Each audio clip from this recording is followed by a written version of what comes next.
దేవుని నామానికి మహిమ కలుగును గాక. సమయం ఇచ్చిన దైవజనుడికి నా వందనాలు. నాతో కూడి వచ్చిన ప్రతి ఒక్కరికి నా వందనాలు. అపోస్తులైన పౌలు ఇబ్రీలకు రాసిన పత్రిక 11వ అధ్యాయము 6-7 వచనం చదువుతున్నాను.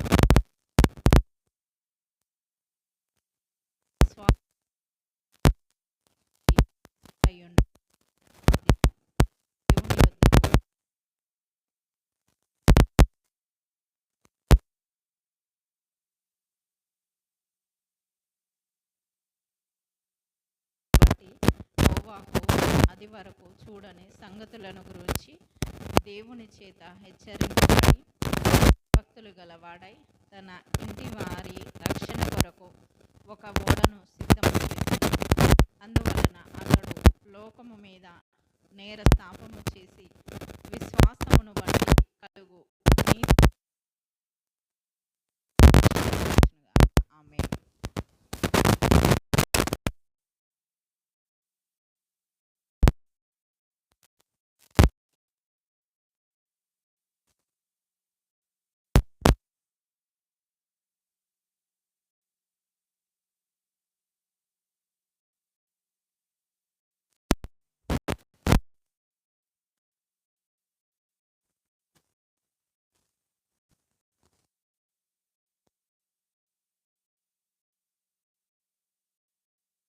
మత్తయి సువార్త 5వ అధ్యాయం 13 నుంచి 15 వరకు చదువుకుందాం. మీరు లోకమునకు ఉప్పై ఉన్నారు. ఉప్పు నిస్సారమైతే అది దేని వలన సారము పొందును? అది బయట పారవేయబడి మనుషుల చేత త్రొక్కబడుటకే గాని మరి దేనికి? వెలుగై ఉన్నారు. కొండ మీద నుండి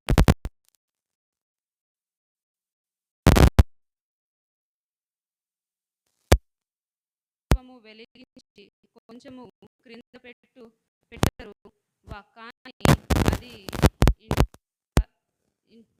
ఇంటి వారికందరికీ వెలుగురిచ్చుటకై దీపస్తంభము మీదనే పెట్టుదురు.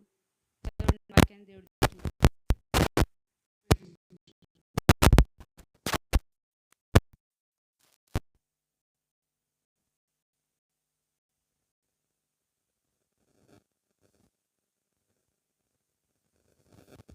దేవుని ఘననామానికి మహిమ కలుగును గాక.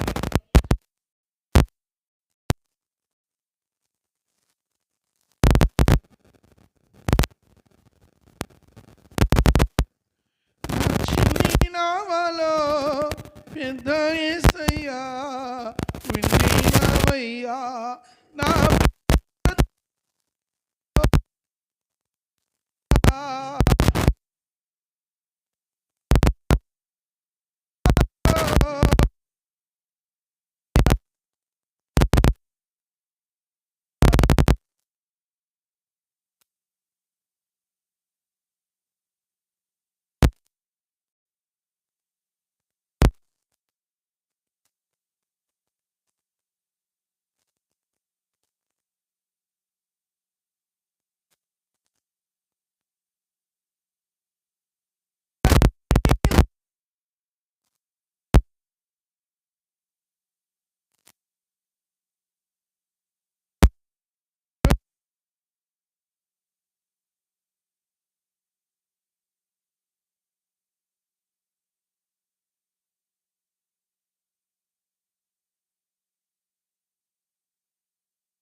వేరై రక్షణ పొందుడని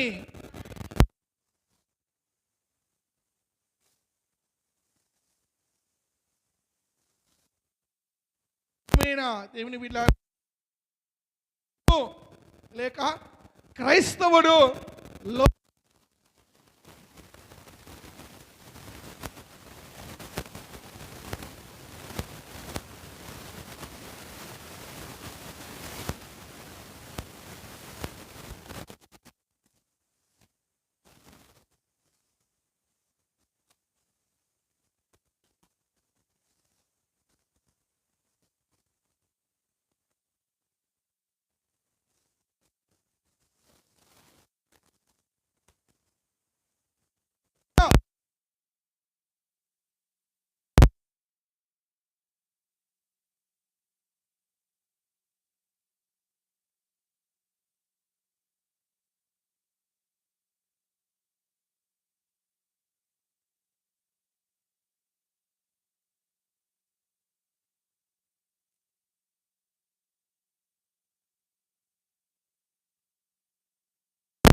ఎవరు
ఆరు నూరైనా నూరారైనా నా దేవునికి దగ్గర అవుతాం, లోకానికి వేరవుతామని ఏమండి తెగించి వాళ్ళు పౌరుషముతోటి రోషముతోటి లోకముతో కలిసిపోకుండా లోకానికి వేరై దేవునికి దగ్గరయ్యి వాళ్ళ పేదరికాన్ని కానీ వాళ్ళ దీనస్థితి కానీ ఒక్క రాత్రిలోనే ఏమైపోయారంట? ఏమండి గొప్ప సెలబ్రిటీలు అయ్యారు. ఒక మాటలో చెప్పాలంటే అవునా కాదు?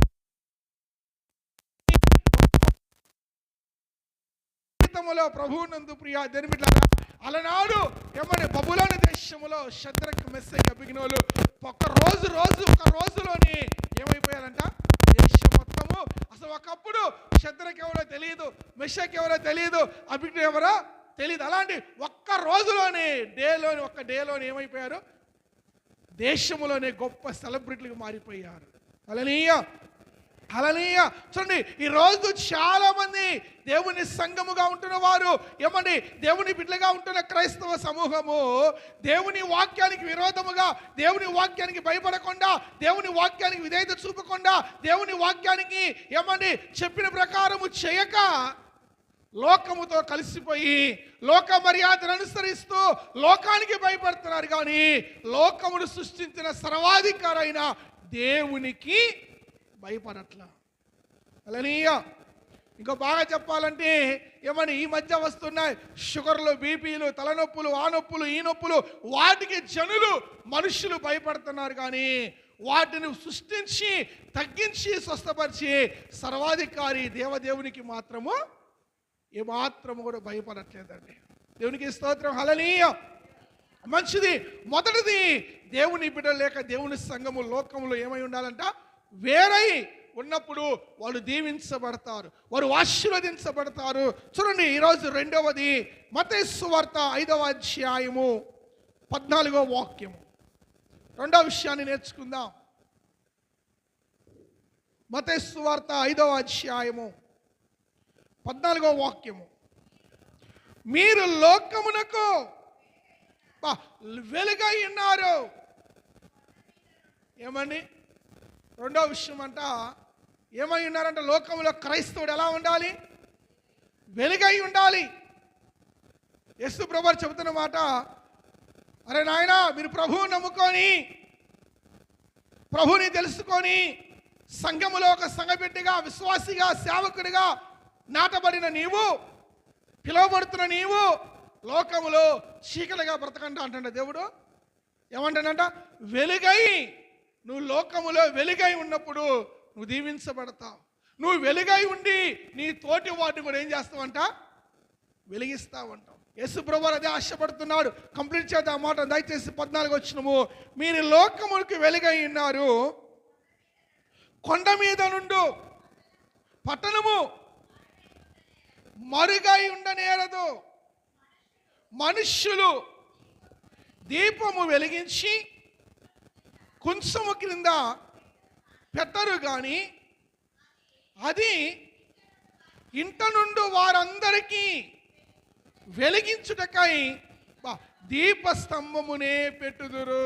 హల్లెలూయా, హల్లెలూయా. ఏమండి? ఏ మనుష్యుడు కూడా దీపము వెలిగించినప్పుడు దాన్ని మంచం కింద లేకపోతే ఒక మూలనో కనిపించినట్టుగా చాటున ఏ మనుష్యుడు కూడా దీపాన్ని వెలిగించి పెట్టరంట. ఏం చేస్తారా? దీపాన్ని ఇంట్లో ఉన్న వాళ్ళందరికీ వెలిగించాలని, ఇంట్లో ఉన్న వాళ్ళందరికీ వెలుతురు రావాలని ఆ దీపమునంట దీపస్తంభం మీదనే పెడతారు, కానీ తీస్తపోయే ఒక మూలన మాత్రము పెట్టరండి. పెడతారు ఏ మనుషుడైనా? ఇప్పుడు మీరే ఉన్నారు, ఇళ్లలో కరెంటు పోయినప్పుడు కొవ్వొత్తిని వెలిగించి ఒక కటన్ సాటునో, ఒక బీరువా సాటునో, లేకపోతే మంచం కింద పెడతారమ్మా తీసుకెళ్ళి. ఏం చేస్తారు? ఏం చేస్తారయ్యా? ఇంట్లో వాళ్ళంతా రూమ్ అంతా వెలిగి రావాలని, ఇల్లంతా వెలుతురు రావాలని సెంటర్ పాయింట్లో స్టూల్ చూస్తూ, పీట చూస్తూ, బల చూస్తూ దాని మీద పెడతారు. అలానే క్రైస్తవుడంట లోకము ఎలా ఉండాలి? అందరికి వెలిగించి, వాడు వెలుగుతూ, అతను వెలుగుతూ, ఆమె వెలుగుతూ చుట్టూన్న వారికి వెలిగించే వారికి ఉండాలి, కానీ ఏమో సల్లారిపోయి వెలిగే వారిని కూడా సప్పిడి పువ్వు లెక్క చేయకూడదు. ఈరోజు చాలా మంది ప్రియులారా, దేవుని సంఘంగా పిలువబడుతున్న వారు, క్రైస్తవులుగా పిలువబడుతున్న వారు, విశ్వాసులుగా పిలువబడుతున్న వారు, సేవకులుగా పిలువబడుతున్న వారు, వాళ్ళు వెలగలేక వెలిగే వారిని కూడా వారి అవిశ్వాసముతోటి, వారి అవిధేయతతోటి, వారి నిర్లక్ష్యముతోటి, వారి అశ్రద్ధతోటి వెలిగే వారిని కూడా ఏం చేస్తున్నారు? హోల్స్ అంటే రంధ్రాలు పెడుతున్నారు. అంటే దీపానికి రంధ్రాలు పెట్టారనుకో, ఆ దీపంలో ఉన్న నూనె ఏమైపోయింది? వీడికి ఆల్రెడీ రంధ్రాలు పడ్డాయి. వీడికి ఆల్రెడీ అవిశ్వాసంతో, ఏమండి, నిర్లక్ష్యముతోటి, ఏముందిలే అన్న ఆలోచనతోటి, అవిశ్వాసంతో రంధ్రాలు పడ్డాయి. వీడు సల్లారిపోయిండు. ఎలిగా వారిని ఏం చేస్తున్నారంట? వెనక నుండి రంధ్రాలు పెడుతున్నారు. దీపం బుడ్డికి రంధ్రాలు పెడితే ఏమైపోయిద్దమ్మా? చెప్పాలి. వెలుగుతున్న దీపానికి రంధ్రాలు పెడితే ఏమైపోయింది? ఆరిపోయిద్దా? నూనె అయిపోయిద్దా? నూనె అయిపోయాక ఏమైతే చివరికి ఆరిపోయిందండి. బాగా మంచి విశ్వాసంతో ప్రార్థన చేసేవాడిని అవిశ్వాసం ఏం చేస్తాడు? అదే రంధ్రాలు పెట్టమంటే ఏంది? అవిశ్వాసం మాటలో, పోకపోతే ఏం కాదులే, చేయకపోతే ఏం కాదులే, నువ్వు చెయ్యాలా, నువ్వు ప్రార్థన చేయాలా, ఊరికే ప్రార్థన అంటావేందిరా, ఊరికే వాక్యం అంటేందిరా, నీకే కనుక వాక్యం బాగా తెలిసినట్టుగా మాకు తెలియదే, ఒరే పిచ్చారా, నీకన్నా ముందురా నేను బాప్టిజం తీసుకుంది, నీకన్నా ముందురా నేను ప్రభువుని నమ్ముకుంది, నువ్వైతే నిన్నగా మొన్న ప్రభువుని నమ్ముకోను, ఏం తెలుసు నీకు అన్నట్టుగా అవిశ్వాసపు మాటలు, నిరుత్సాహపరిచే మాటలు, కృంగదీసే మాటల చేత ఈరోజు క్రైస్తవులు తయారైపోతున్నారంట. దేవుని బిడ్డలు తయారైపోతున్నారు. అందుకే ప్రభువారు ఏమంటున్నారు, ఏ మనుష్యుడును దీపము వెలిగించి మంచము కింద పెట్టరు కానీ దీపస్తంభం మీదనే పెట్టుదురు. ఎందుకు? దీపస్తంభం మీద పెట్టినప్పుడు ఆ ఇంటిలో ఉన్నరందరికీ వెలిగి ఇవ్వటానికి. ఒక కుటుంబంలో క్రైస్తవులుగా మారు మనసు పొందాక, ఒక కుటుంబంలో ప్రభువు నమ్ముకున్న వాడు, ఒక కుటుంబంలో మారు మనసున్న వ్యక్తి ఏం చేయాలంట? వారితో కలిసిపోకూడదు, వారి చాటుగా ఉండకూడదు, వారికి మధ్యలో ఇప్పుడంటే డబ్బాలు వచ్చాయి. ఒక 10, 20, 30 ఏళ్ల క్రితము నిట్టాడిలు తెలుసా? నిట్టాడిలు మధ్యలో ఒకటే దూలం ఉండేది, ఒకటే నిలువు దూలం ఉండేది. చుట్టూ కూడా లావు దూలాలు వేసి దానికి వెదురు కర్రలేసి గడ్డి కప్పు కట్టేది. పెద్ద పెద్ద ఇల్లులు అవి. ఇప్పుడు కొన్ని ఇళ్లలో ఉన్నాయి, ఇంకా కొన్ని ఇళ్లలో మధ్యలో ఒకటే ఉండేది పెద్ద దూలం, లావు వాసం, పెద్ద వాసం దూలం ఉంటుంది. ఈ దూలం పోతే ఆ చుట్టూ ఏమైపోతాయి అంట? కర్రలన్నీ కూడా, అంటే చుట్టూ ఉన్న కప్పంతా కూడా దేని మీద నిలబడది చెప్పండి అండి? ఆ దూలం మీద నిలబడది. ఇంతలా ఉంటుంది, నట్టింట్లో ఉంటుంది. అది ఉందా మీకు? ఇళ్ళలో ఉన్నాయా? నట్టింట్లో, ఇంటి మధ్యలో ఉంటుంది, ఇంతలావున. దానికి మేగులు కొట్టేవారు, అవి సంచులు అవి తగిలించుకోవటానికి. అవునా? చెప్పండి అండి. ఇంతకుముందు అయ్యా ఇల్లు, కానీ ఇప్పుడు వాటి స్థానములో ఏమొచ్చినాయి అంట? పిల్లర్స్ వచ్చినాయి. ఇప్పుడు ఈ పిల్లర్స్ లేకపోయినా అప్పుడు ఆ నిట్టాడంట, దాన్ని నిట్టాడు అంటే మధ్యలో నిలిచేది. ఆ పెద్ద దూలం లేకపోయినా ఇల్లంతా ఏమైపోయింది? కూలిపోయింది. ఇప్పుడు ఈ స్లాబ్ నిలబడటానికి ఈ పిల్లలు ఎలా ఉన్నాయో, ఆ రోజు ఆ ఇల్లు నిలబడటానికి ఆ నిలువుగా ఉన్న ఆ వాసము కానీ దూలము కానీ మధ్యలో నిలబడి ఉంది. క్రైస్తవులు దేవుని బిడ్డల లోకములు అంట మధ్యలో నిలబడి అందరికి వెలిగించే వారిగా ఉందుదురుగాక. యేసయ్య అదే ఇష్టపడుతున్నాడు. ఏమండి? లోకములో కలిసిపోకూడదంట. నువ్వేం చేయాలి? లోకములోనే ఉండాలి, స్నేహితుల మధ్య ఉండాలి, బంధువుల మధ్య ఉండాలి. సేమ్ టైము నువ్వు వెలుగుతూ వారిని ఏం చేయాలంట? వెలిగిస్తావు. అంతేగాని వారితో కలిసిపోయి వారితో ఒక గ్లాస్ తీసుకొని నువ్వు కూడా సుక్క తాగి నువ్వు కూడా ముక్క తిని వారితో బొబ్బోకూడదంట.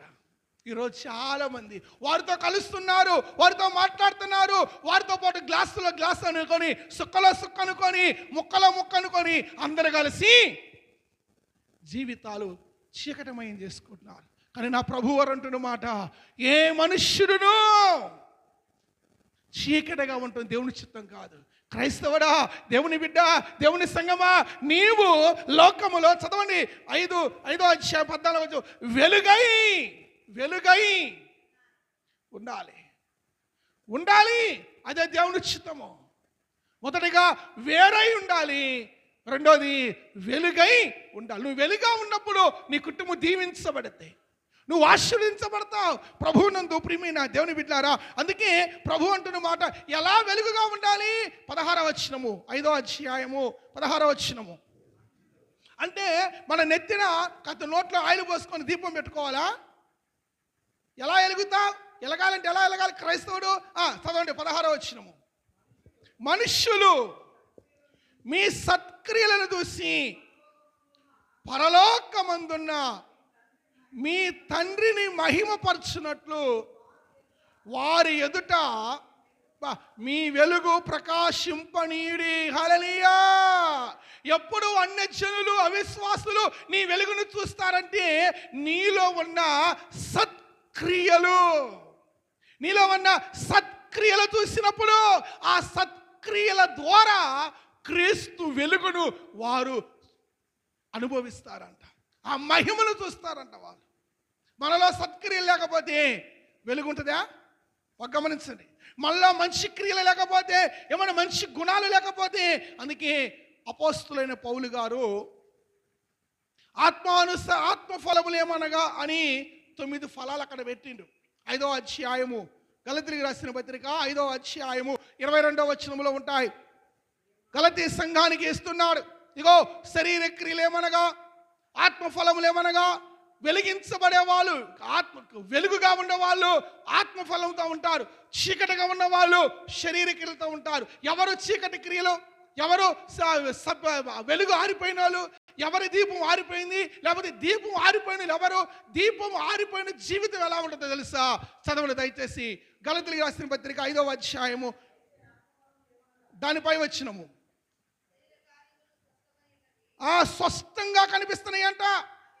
అవేమనగా జారత్వము, అపవిత్రత, కామకత్వము, విగ్రహారాధన, వ్యభిచారము, ద్వేషములు, కలహములు, మత్సరములు, క్రోధములు, కక్షలు, భేదములు, విమతములు, అసూయలు, మద్దతులు, అల్లరితో కూడిన ఆటపాటలు మొదలైనవి.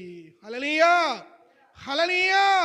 ప్రభువునందు ప్రియమైన దేవుని బిడ్డలారా, అక్కడ రాయబడుతున్న మాట, ఇటు వాటిని చేయువారు దేవుని రాజ్యమును స్వతంత్రించుకొనరని మీతో స్పష్టముగా. ఎవరంటే దేవుని రాజ్యాన్ని స్వతంత్రించుకునేది, ఎవరంటే దేవుని రాజ్యాల్లోకి వెళ్ళేది, ఎవరంటే దేవుని రాజ్యములో వారికి ఒక సింహాసనం ఉండేది, ఎవరైతే లోకానికి వేరై ఉంటారో, ఎవరైతే లోకములో వెలుగై ఉంటారో వారు నిశ్చయముగా దేవుని రాజ్యాన్ని స్వతంత్రించుకొందుదురుగాక. హల్లెలూయా, హల్లెలూయా. ప్రభువునందు ప్రియమైన దేవుని బిడ్డలారా, చాలా మంది ఇదే లోకం అనుకుంటారు. ఇది కాదండి, అది కూడా పాయింట్ ఉంది. ఈ సబ్జెక్ట్లో ఆ పాయింట్ కూడా వచ్చింది రానున్న రోజుల్లో. గమనించండి, మొదటిగా లోకానికి వేరుగా ఉండాలి, రెండోదిగా వెలుగై ఉండాలి. నువ్వు వెలుగుగా లేకపోతే ఎప్పటికీ సల్లారిపోయి ఉన్నావు అనుకో, సల్లారిపోయిన వారి జీవితంలో ఎక్కువ ఏమొస్తాయి? కక్షలు ఉంటాయి, అసూయలు ఉంటాయి, ఏమండి పగ ఉంటుంది. రాయబడుతున్న మాట, మత్సరములు, క్రోధములు, కలహములు, ద్వేషము, అపవిత్రత, జారత్వము, కామకత్వము, విగ్రహారాధన, ఇలా చెప్పుకుంటూ చాలా ఉన్నాయి. ఈ లక్షణాలన్నీ ఎవరిలో ఉంటాయంట? ఎవరి దీపం అయితే ఆరిపోయిందో వారిలో ఉంటాయి. ఎవరైతే వెలిగించబడట్లేదో వారిలో ఉంటాయి.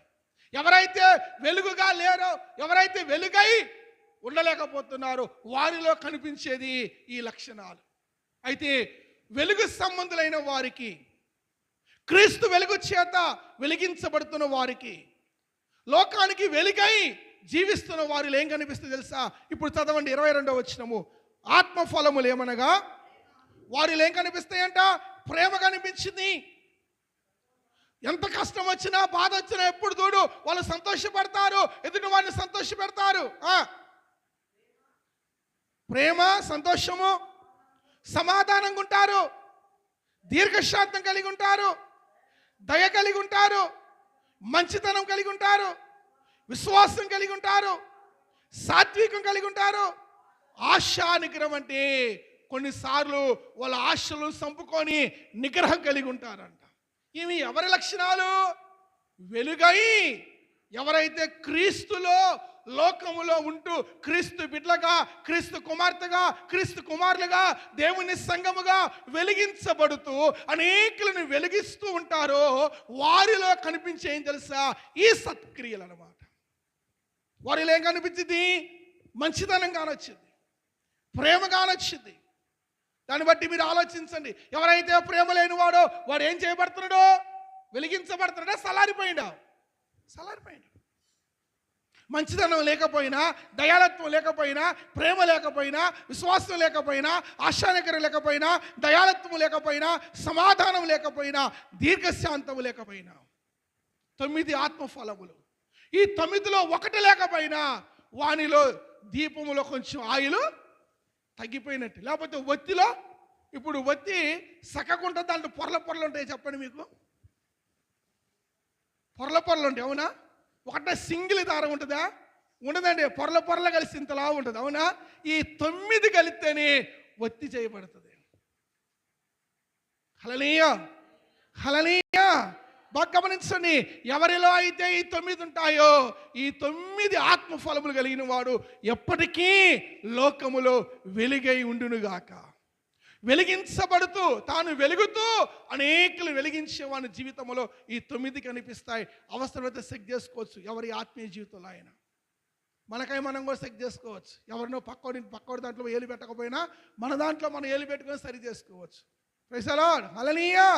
ఒకవేళ నీలో ప్రేమ లేకపోయినా, సంతోషం లేకపోయినా, సమాధానం లేకపోయినా, దీర్ఘశాంతం లేకపోయినా, దయాత్వం లేకపోయినా, ఆశానికర లేకపోయినా, సమాధానం లేకపోయినా, ఈ 9లో ఏది లేకపోయినా నీవు లోకములో వెలుగై ఉన్నట్టు కాదు, లోకములో నీవు కూడా కలిసిపోయినట్టే. కానీ దేవుని చిత్తం అది కాదు. సంఘం ఏమై ఉండాలంట? వేరై ఉండాలి. రెండోది, సంఘం ఏమై ఉండాలి? వెలుగై వెలుగుతూ అనేకులని వెలిగిస్తూ ఉండాలి. చూడండి దయచేసి, కొరింథీ సంఘము ఒకప్పుడు ఏమై ఉన్నారో చూద్దాం, ఇప్పుడు ఎలా ఉన్నారో చూద్దాం. దయచేసి 1 కొరింథీయులకు రాసిన పత్రిక 6వ అధ్యాయము 1-2 వచనాలు. 1-2 వచనాలు.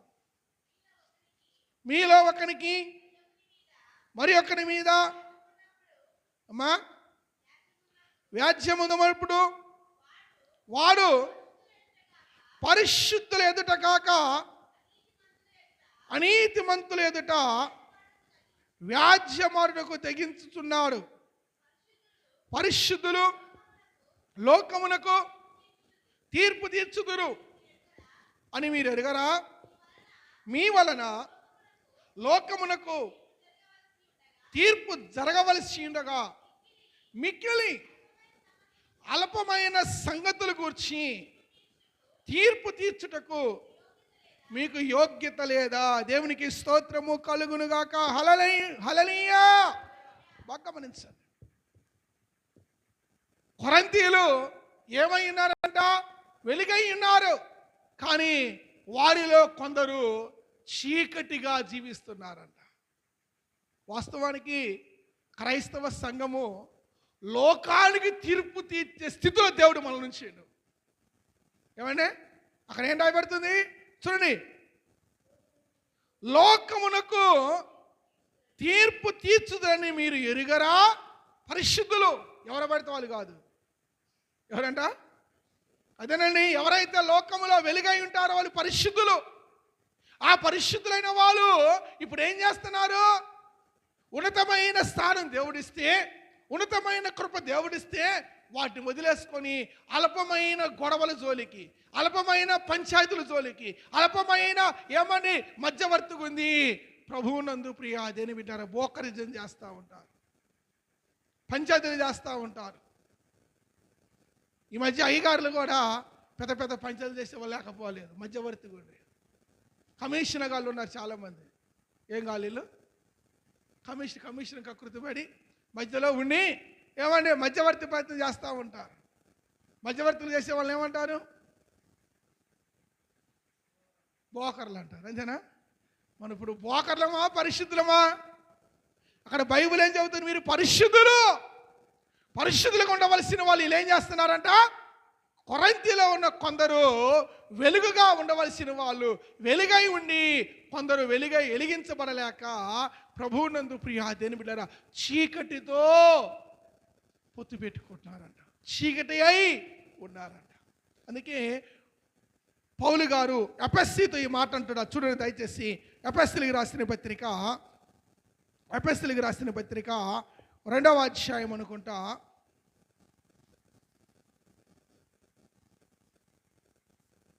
2వ అధ్యాయము కాదండి 5వ అధ్యాయము 8వ వచనం. 5:8 మీరు పూర్వమందు చీకటి అయి ఉంటిరి, ఇప్పుడైతే ప్రభువునందు వెలుగై ఉన్నారు. పూర్వంలో మనందరం కూడా చీకటి అయి ఉన్నాం. ఒకప్పుడు దేవుని ఎరగక, దేవుని తెలియక, పాపము చేత, శాపము చేత, దోషము చేత కట్టబడి ఉన్నాం కనుక చీకటి అయి ఉన్నాం. కానీ ఇప్పుడు ఏమంటున్నారు ప్రభువారు? మీరు ఇప్పుడు ప్రభువునందు వెలుగై ఉన్నారు. మీరు వెలిగించబడాలి. సంగమా, సహోదరి, సహోదరుడా, లోకములో నివసిస్తున్న నీవు, లోకములో ఉంటున్న నీవు, లోకములో బ్రతుకుతున్న నువ్వు వెలుగుతూ నీ చుట్టూ ఉన్న వారిని ఏం చేయాలంట? వెలిగిస్తూ ఉండాలంట. అంతేగాని వారితో కలిసిపోయి నీకున్న వెలుగు ఫలములను, అక్కడ రాయబడుతున్న మాట చూడండి దయచేసి, 9వ వచనము. వెలుగు ఫలము సమస్త విధములైన మంచితనము, నీతి, సత్యమును వాటిలో కనబడుచున్నదంట.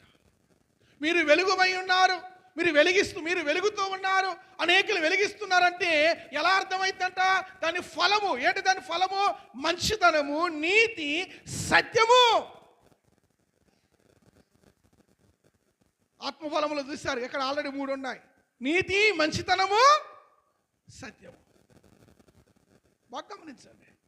నీతి ఫలదే వెలుగు ఫలము. నువ్వు నిజంగా వెలుగుతూ ఉన్నవంటే, నువ్వు అనేకులను వెలిగిస్తూ ఉన్నవంటే నీలో ఫలాలు కనిపిస్తాయి. ఏంటి ఆ ఫలాలు?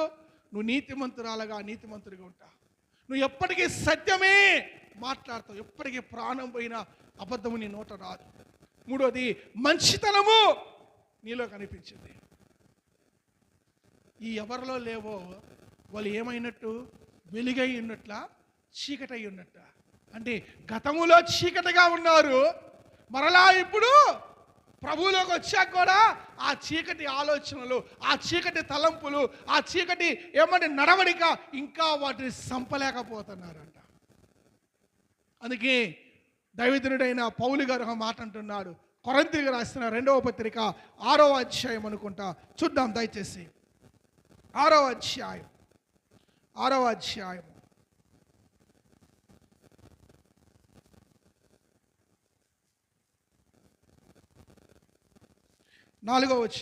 వచనం నుంచి. ఎవరితో జోడిగా ఉండకూడదంట? అవిశ్వాసంతో జోడిగా ఉండకూడమ్మా. నీతికి దుర్నీతితో ఏమి సాంగత్యము? వెలుగునకు చీకటితో ఏమి పొత్తు? వెలుగునకు చీకటితో ఏమి పొత్తు? క్రీస్తునకు బెలియాలతో ఏమి సంబంధము? అవిశ్వాసితో విశ్వాసికి పాలెక్కడిది? దేవుని ఆలయమునకు విగ్రహముతో ఏమి పొందిక? మనము జీవము గల దేవుని ఆలయమై ఉన్నాము, అందుకు దేవుడు ఇలాగో సెలవిస్తున్నాడు. ప్రియులారా, అవిశ్వాసి విశ్వాసితో జోడిగా ఉండకూడదంట. వెలుగు చీకటికి ఏమి పొత్తిక? రాయబడుతున్న మాట, వెలుగునకు చీకటితో ఏమి పొత్తు? నీతికి దుర్నీతితో ఏమి సాంగత్యము? విశ్వాసికి అవిశ్వాసికి పాలెక్కడదే. ఈరోజు చాలా మంది ఏం చేస్తున్నారంట? ఒక విశ్వాసి అవిశ్వాసితో పొత్తు పెట్టుకుంటున్నాడు, పార్ట్నర్షిప్ కలిగి ఉంటున్నాడు, సంబంధం కలిగి ఉంటున్నాడు. అట్లని అవిశ్వాసంతో మాట్లాడకూడదు కానీ దేవుని వాక్యం చెప్పేది. వారితో మాట్లాడకూడదని కాదండి. ఎవరో మిస్అండర్స్టాండ్ చేసుకోదు, అలా మాట్లాడవద్దని దేవుడు చెప్పట్లా. మాట్లాడు, సహవాసం చేయి, నీకు కావలసి సహకరించు. అయితే వారిలో నువ్వేం కాకూడదంట? పాలివారై ఉండకూడదు. వారి ఆచారములలో, వారి పద్ధతులలో అక్కడ రాయబడుతున్న మాట చూడండి. ఈరోజు అవిశ్వాసి విశ్వాసితో పొత్తు ఎక్కడ? వెలుగునకు చీకటికి ఏమి పొందిక అంటున్నారు. ప్రభువు నమ్ముకున్న చాలామంది ఎక్కువ శాతము ఇక్కడ పప్పులో కాలేస్తారు. పిల్లలకి వివాహ దశ వచ్చిందనుకో ఏం చేస్తారు? 21 ఇంటికి వచ్చాక మార్చుకోకూడదా? ఏం మార్చుకుంటావు? నువ్వు మార్చుకునే సంగతి పక్కన పెట్టు. వచ్చింది ఏం చేసేది? వచ్చినవాడు ఏం చేస్తాడో మార్చిపోయినేస్తాడు. గుడ్డికి వెళ్ళిపోతున్నారని. కానీ ప్రభు అంటున్న మాట, మీరు లోకమునకు చీకటగా లేరు. ఎలా ఉన్నారంట? ఈరోజు చాలా మంది వెలుగుతూ వెలిగించవలసిన స్థితిలో ఉండి చేతులారపోయి చీకటిలో కలిసిపోతున్నారు. ఎంత భయంకరమైన జీవితం. 2 కుటుంబాలు చూపిస్తాయి ఈరోజు కూడా. మన 2 కుటుంబాలకి జ్ఞాపకం చేసిందిగా ఈరోజు కూడా 2 కుటుంబాలు చూపిస్తా. నెంబర్ 1, రూతు గ్రంథము మొదటి అధ్యాయము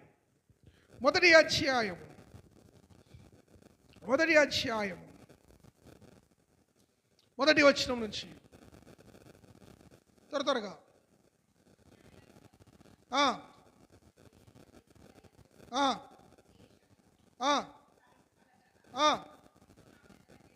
ప్రభువునందు ప్రియమైన దేవుని దేశంలో కరువు వచ్చింది, సంఘములో సమస్య వచ్చింది, కుటుంబంలో శోధన వచ్చింది, కుటుంబంలో కలత వచ్చింది, కుటుంబంలో మనుషుల తర్వాత రోగాలు వస్తాయి, బాధలు వస్తాయి, సమస్యలు వస్తాయి. అయినప్పటికీ యూదా బెత్లెహేము నుండి ఒక మనుష్యుడు తన భార్యను తన 2 కుమారులను వెంట పెట్టుకొని మోయాబు దేశమున కాపురమునుటకు పోయేను. హల్లెలూయా. ప్రభువునందు ప్రియమైన దేవుని బిడ్డారా, దేవుడు అన్యాయస్తుడు కాదండి. దేవుడు ఎవరిని అన్యాయం చేయడండి. ఆయన పక్షపాతి కాదండి. ఇక్కడ ఎలీమెలెకు భార్య అయిన నయోమి ఏమంటుంది తెలుసా? చూడండి దయచేసి మొదటి అధ్యాయములో చాలా చక్కగా మాట కూడా రాయబడుతుంది. చూడండి 21వ వచనము. నేను సమృద్ధి గలదానినై. బాగా గమనించండి. ఎలా వెళ్ళిందంట? సమృద్ధిగా నీ ఇంట్లో ఉన్నప్పుడు, ఆశీర్వాదం ఇంట్లో ఉన్నప్పుడు, దేవుని కృప నీలో ఉన్నప్పుడు నువ్వు ఎందుకు మోయాబు దేశానికి చీకటితో పొద్దుకు పెట్టుకున్నావు? అవిశ్వాస సహవాసం చేస్తున్నావు.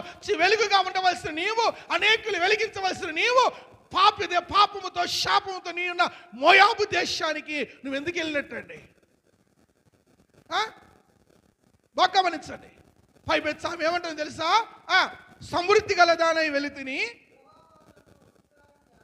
దేవుడు నన్ను రిక్తురాలిగా తిరిగి రాజేసెను. మీరు నన్ను నయోమి అని పిలవక ఆ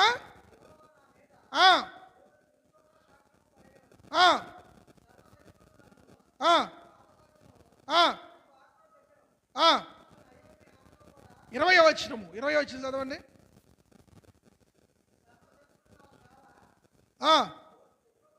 దుఃఖము కలగజేసిన గనుక నన్ను నయోమి అనక మారా అనుడి. నయోమి అంటే మధురము, మారా అంటే చేదు. మధురంగా ఉంది తన జీవితం ఒకప్పుడు. దేవుడు అన్యాయస్తుడా? దేవుడు ఒక దుఃఖం కలగజేసిండా? ఏమంటే దేవుడు దుఃఖం కలగజేస్తాడా? ఎందుకు దుఃఖం కలగజేస్తాడు? దేవుడు ఎందుకు శ్రమను ప్రవేశపెడతాడు? దేవుడు ఎందుకు అవమానాన్ని కలగజేస్తాడు? దేవుడు ఎందుకు నష్టపోయేది చేస్తాడంటే నేను చాలాసార్లు చెప్పా. 1, అపవాది ద్వారా మనకి దుఃఖం వస్తూ ఉంటుంది. 2, దేవుడు పరీక్ష పెట్టినప్పుడు కూడా మనకి దుఃఖం వస్తూ ఉంటుంది. 3వది మన పాప తలంపులు బట్టి, మన క్రియలు బట్టి మన క్రియలు మన మీదకి దుఃఖము కొని తెచ్చుకుంటాం. ఇప్పుడు ఈ నయోమి భర్త దేవుడు కలగజేసిండా? నయోమి భర్త కలగజేసుకున్నాడా? చెప్పాలి. ఇక్కడ భార్య ఏమో సమృద్ధి గలదానై వెళ్ళి తిని అంటుంది. కానీ తన భర్త ఎలీమెలెకేమో యూదా బెత్లెహేము ఏమంటే కరువు కలగగా యూదా బెత్లెహేము నుండి ఒక మనుష్యుడు తన భార్యని 2 కుమారులను వెంట పెట్టుకొని మోయాబు దేశముకు కాపురం ఉండటానికి వెళ్ళాడు. కరువు వచ్చిందని భర్త అంటున్నాడు, సమృద్ధి కలగా ఉన్నదని భార్య అంటుంది. అప్పుడు భర్తకు కరువు వచ్చిందన్నప్పుడు, భర్త వెళ్ళిపోయినప్పుడు భార్య ఏం చేయాలి?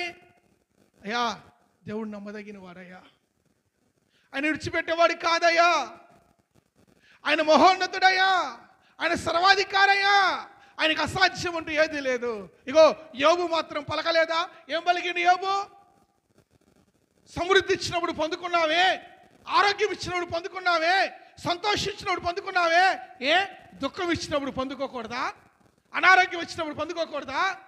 ఏమండి కష్టం వచ్చినప్పుడు పొందుకోకూడదా అని యోబు పలికినట్టుగా ఈ నయోమి పలికిందా? పలకల. పావే అంటే ఏం చేసింది? భర్తతో కలిసి తట్టాబుట్ట చేద పట్టుకొని మోయాబు దేశానికి పోయింది. బాగా గమనించండి, వెలుగుగా ఉండవలసిన వాళ్ళు, వెలుగుతూ అనేకులు వెలిగించవలసిన నయోమి కుటుంబము ఎక్కడికి వెళ్ళిందంట? చీకటిలోనికి వెళ్ళింది. చీకటిలోనికి వెళ్ళి చీకటితో మళ్ళీ వెలుగుగా వచ్చిందా?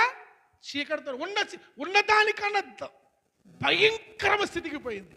ఒక మాటలో చెప్పాలంటే లూకా సువార్త, మత్తయి సువార్తలో యేసు ప్రభు వారు ఒక ఉపమానం చెబుతారు. ఏమని? ఒక ఇల్లు ఊడ్చి అమర్చి ఉండుట చూచి, ఒక అపవిత్ర ఆత్మ ఒక ఇల్లు ఊడ్చి అమర్చి ఉండుట చూచి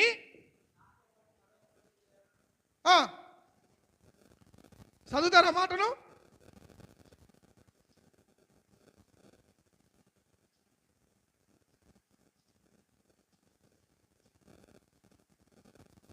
రెఫరెన్స్ చెప్పాలా? చదువుతారా?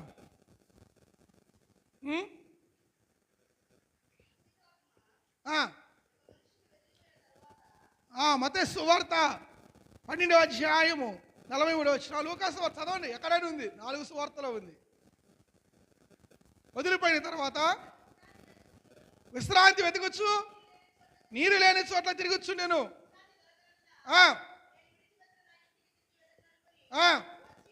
వచ్చి ఆ ఇల్లు ఊడ్చి అమర్చి ఉండటం చూచి వెళ్ళి తనకంటే చెడ్డమైన మరి 7 దయ్యములను ఎంట పెట్టుకొని వచ్చాడు.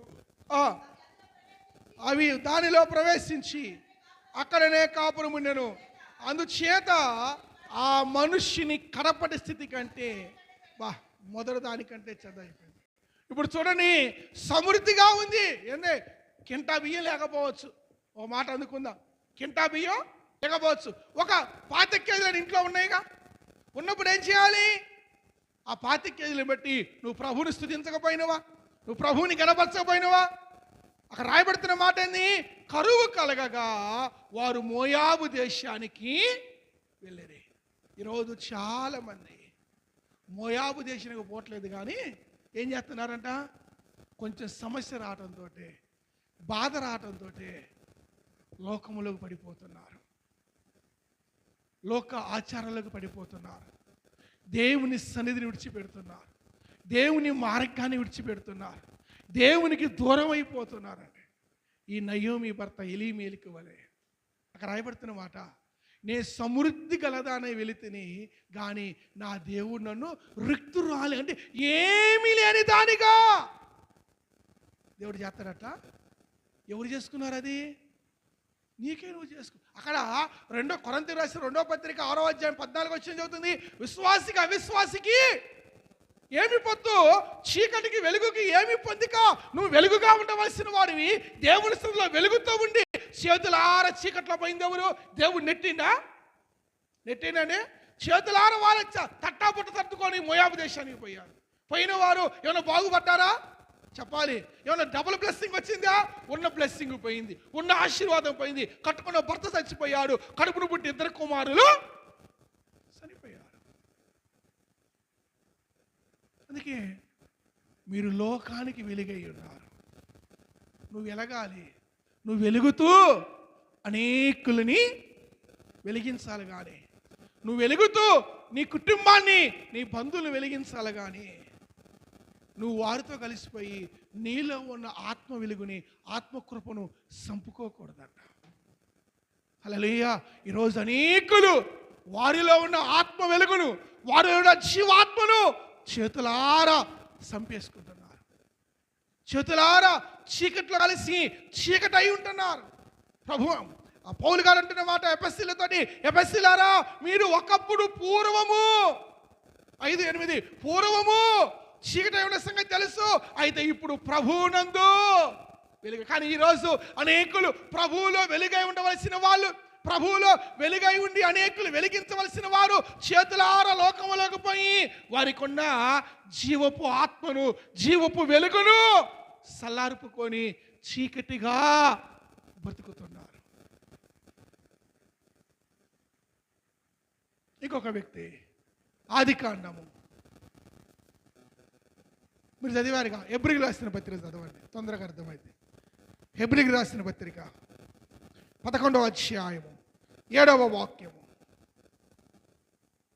7వ వాక్యము.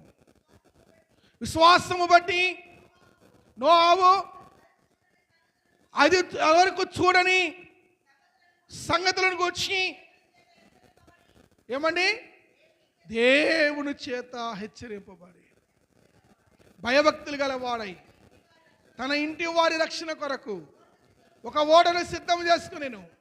అందువలన అతను లోకము మీద నేర స్థాపన చేశాను. బాగా గమనించండి, ఈ మాట మీకు అర్థమైంది అనుకుంటున్నాను. అర్థమైందా? అర్థమైందండి? ఏమర్థమైంది చెప్పండి? తలకాయ ఊపాడుగా. దేవుని యందు దేవుడు ఆ కుటుంబాన్ని ఇంకేమర్థమైంది చెప్పాలి. అక్కడ రాయబడుతున్న మాట పౌలు గారు ఏమంటున్నాడు? అది వరకు చూడని సంగతులు గూర్చి, అంటే తనకు ముందుగాని వెనకాని ఎప్పుడు చూడాలా ఆ సంగతులు. ఏం సంగతులు? వర్షం పడిద్దని ఎప్పుడు చూడాల వాళ్ళు. అలాంటి నమ్మశక్తిని మాటల చేత దేవుని మాటలు విని నమ్మి దేవుని యందు భయభక్తులు కలిగి ఏమండి తన కుటుంబాన్ని రక్షించుకోవటానికి ఒక ఓడను తయారు చేసుకొని తన్ను తాను వెలుగుతూ తన కుటుంబాన్ని వెలిగిస్తూ తన తోటి వారిని కూడా వెలిగించాలని ఆశపడడు. కానీ వారు ఆ వెలుగులోనికి రాలేక ఆ చీకటి జలమయంలో ఏమైపోయారు? మునిగిపోయారు. హల్లెలూయా, హల్లెలూయా. దేవుని చేత హెచ్చరింపబడి, బాగా గుర్తుపెట్టండి, దేవుని చేత దేవుని వాక్యము చేత వినుచున్న నువ్వేం చేయాలి? వెలుగుతూ. నోవాహు దేవుని వాక్యము చేత దేవుని మాట చేత సరిచేయబడ్డాడు, విన్నాడు, విశ్వాసం ఉంచాడు, భయభక్తులు కలిగి ఉన్నాడు. తను వెలుగుతూ తన కుటుంబంలో ఉన్న మిగతా 7గురిని అనగా మొత్తం 8 మందిని వెలిగిస్తూ తోటి వారిని కూడా వెలిగించాలి అని ఆతృత పడ్డాడు. కానీ తన వెలుగులోనికి రాలేక ఆ చుట్టూ ఉన్న ప్రజలు ఆ చీకటి జలమయములో సజీవ సమాధి అయిపోయారు. కానీ వీరు మాత్రము ఓడ తేలిందంట పైకి. హల్లెలూయా, హల్లెలూయా. అరారత్ అని పర్వతం దగ్గర ఆ ఓడ ఆగినట్టుగా బైబిల్ చదివిస్తుంది. రక్షించబడ్డారు. బాగా గమనించండి, దేవుని మాట విన్నప్పుడు నీ దేవుని ఆత్మ అంట తన ఆత్మచేత దేవుడు నిన్ను వెలిగిస్తాడు. నువ్వు అలాగూ వెలిగినప్పుడు నువ్వు అనేకులను వెలిగించడానికి కారకురాలుగా ఉంటావు. అలా కాకుండా దేవుని మాటకు లోబడకపోతే దేవుని వెలుగు, ఆత్మ వెలుగు నీలోకి రాదు. దేవుని మాట విధేయత చూపకపోయినా, దేవుని సందులో ఏమన్నా నిలబడలేకపోయినా దేవుని ఆత్మ చేత నువ్వు ఎప్పటికీ వెలిగించబడలేవు. నోవాహు ఏం చేసిండు? ఇతరుల వలె పెడచెవిని పెట్టినా ఆ మాటను విన్నాడు, ఆ మాటను రిసీవ్ చేసుకున్నాడు, ఏమైనా అన్వయించుకున్నాడు. ఇది నా కొరకే, ఇది నా కుటుంబం కొరకని విని విశ్వాసం ఉంచి భయభక్తులు కలిగి దేవుడు చెప్పింది చెప్పినట్లుగా, ఆదికాండం 6వ అధ్యాయంలో ఉన్నది, దేవుడు చెప్పింది చెప్పినట్లుగా ఓడను తయారు చేశాడు. హల్లెలూయా, హల్లెలూయా. గమనించండి, దేవుడు చెప్పింది చెప్పినట్లుగా ఓడను తయారు చేసినప్పుడు ఆ రక్షణ అనే ఓడలోనికి తన కుటుంబాన్ని రక్షించుకున్నాడు. ఇప్పుడు నోవాహు కుటుంబం దేవుని మాట ఉన్నదా? దేవుని మాట నోవాహు ఉన్నదా? చెప్పాలి. నోవాహు కుటుంబం దేవుని మాట ఉన్నదా? నోవాహువే దేవుని మాట ఉన్నదా? నోవాహువే దేవుని మాట అన్నాడు. అప్పుడు నోవాహు మాట ఎవరున్నారు?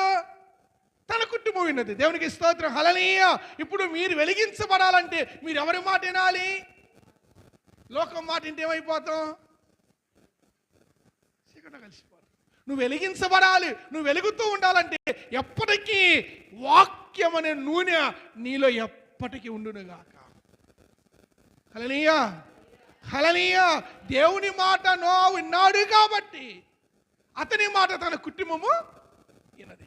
దేవుని మాట ప్రకారం చేశాడు కాబట్టి తను చెప్పింది కుటుంబ సభ్యులు బాగా గమనించి లింకు. దేవుని మాట ఎవరు విన్నారు? నోవాహు విన్నాడు. నోవాహు చేసింది ఎవరు చెప్పిన ప్రకారం చేసిండు? దేవుడు చెప్పిన ప్రకారం చేసిండు. ఇప్పుడు కుటుంబం కూడా ఎవరి మాట విన్నారు? ఇప్పుడు కుటుంబం కూడా ఎవరు చెప్పింది చేశారు? ఇప్పుడు మీరేం చేయాలి? ఏం చేయాలమ్మా? అమ్మ నాన్న చెప్పింది, పక్కింటోడు చెప్పింది, ఆ పొల్లమ్మ ఎల్లమ్మ ఆ సాగలమ్మ ఆ అమ్మయ్యమ్మ చెప్పింది చేయాలా? ఎవరు చెప్పింది చేయాలి? దేవుని మాట విన్నప్పుడు నువ్వు వెలిగించబడతావు. నువ్వు దేవుడికి చెప్పింది చేసినప్పుడు నీ వారుగా నువ్వు చెప్పింది చేస్తారండి. బాగా గమనించండి. ప్రభువారు తండ్రి మాట విన్నారు, తండ్రి చెప్పింది చేశారు. అలానే యేసు ప్రభువారు మాట ఈరోజు సంఘం ఏంటుంది బాగా గమనించండి. అలానే నువ్వు దేవుని మాట విన్నప్పుడు, దేవుడు చెప్పింది చేసినప్పుడు నీ కుటుంబం కూడా నీ మార్గములోకి వచ్చుదురుగాక. హల్లెలూయా, హల్లెలూయా. ప్రభువునందు ప్రియ దేని బిడ్డలారా, మరలా వెళ్దాం దయచేసి మత్తయి సువార్త 5వ అధ్యాయము 14వ వచనము.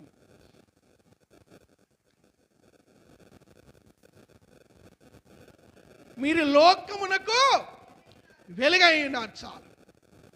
మొదటిది ఏంటిది? లోకానికి వేరై ఉండాలి. రెండవది వెలుగై ఉండాలి. లోకానికి వేరై ఉన్నప్పుడు దేవునికి దగ్గర అవుతా. గుర్తుపెట్టుకో, దేవునికి దగ్గర అవుతా. రెండవది, లోకానికి వెలుగుగా ఉన్నప్పుడు నీ వెలుగులోకి అనేకులు వచ్చేదరు, అనేకులు వచ్చేదరు. నువ్వే చీకటిగా ఉన్నావనుకో, ఎవడు మనల్ని లేకనవాడు లేకరు. వస్తారా? అసలు వస్తారయ్యా? ఒక్కమని నీ కొడుకు మంచిగా ఉందనుకో, నీ కొడుకు ఎన్నో బుక్కలు ఉన్నాయి నీకు.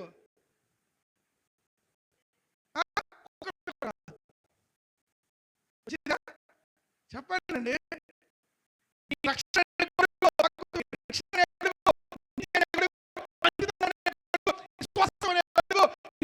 గొడుగు యథార్థత అనే గొడుగు మంచిగుంటే ఆ గొడుగు కిందకి అనేకులు వచ్చుదురుగాక. ఆ గొడుగు కింద నుంచి బయటికి వెళ్ళిపోయింది ఎలీమెలెకు కుటుంబం. ఆ గొడుగును ఏర్పాటు చేసుకొని ఆ గొడుగులోకి తన కుటుంబాన్ని రప్పించుకున్నాడు నోహా. ఇద్దరికి ఎంత తేడా ఉంది. ఈరోజు అనేకులు ఎలీమెలెకు వలె తన కుటుంబాన్ని తీసుకొని వెళ్ళిపోయి ఏం చేస్తున్నారు? మోయాబు దేశానికి పోవట్లేదు, కానీ మోయాబు దేశాన్ని సాధించుకున్న లోకంలోకి వెళ్ళిపోతున్నారు. హల్లెలూయా, హల్లెలూయా. బాగా గమనించండి. కానీ అలా ఉండకూడదు. సంఘం అంట ఎలీమెలెకు వలె ఉండకుండా సంఘం ఎలా ఉండాలి? ఒక పాట ఉందిగా, ఇదో పాట. నోహా అనే ఓడలో 2 పక్షులు ఉన్నాయంట.